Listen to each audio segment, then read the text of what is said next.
The latest from our daily newsletter at podnews.net. Happy International Podcast Day. And today, Apple Podcasts has just released data on their top subscriptions and top free channels. Wondery Plus is the most popular paid channel, while the New York Times is the top free channel. The data also reveals that Luminary has been thrown a lifeline, becoming the second most popular paid subscription on the platform. We've got the full list and analysis of the results. You should look. It's linked from our show notes and our newsletter today. Enterprise podcast host Omny Studio has released stats for International Podcast Day. Apple Podcasts got 55% of downloads in August 2021, Spotify 14%, doubling in downloads year on year, and Google Podcasts is number 3 with 4.2%, up by almost 150%. Podcasts on smart speakers have also increased by a third. Acast is running a podcast advertising campaign this International Podcast Day with some of Acast's best-known podcasters highlighting the shows that have defined their careers. And today, podcasts have been added to the radio receiver, that is. If you own a Pure Elan Connect or Connect Plus, it's been updated today to include podcasts. We have more details of how to update it in today's newsletter. Those radios are available across Europe, the UK and Australia.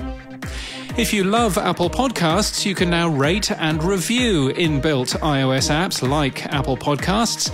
At the time of writing, though, Apple Podcasts was the company's worst rated app, with just 2.0 stars after 156 ratings. Go rate it up.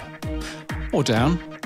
Podcast host Acast has launched a refresh of their UI today. Unusually, they're sharing their design system with the world. The company has also introduced support for 3 new podcast namespace tags.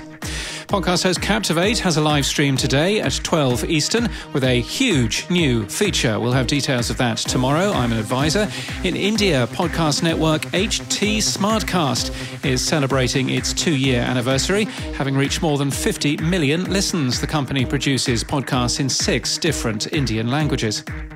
IMDb has made another tentative step into podcasting, listing the winners of the British Podcast Awards all the way back to 2017. Shure has released the Shure MV7X, a version of the MV7 with just an XLR connection.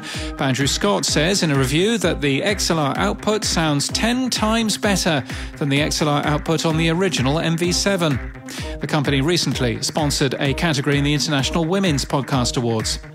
Podcast Movement Evolutions is accepting speaker applications. The event is in Los Angeles in California in March of next year. Ninja Buzz is a news service allowing podcasts to find advertisers for sponsorship deals. Just launched, it takes a 15% commission.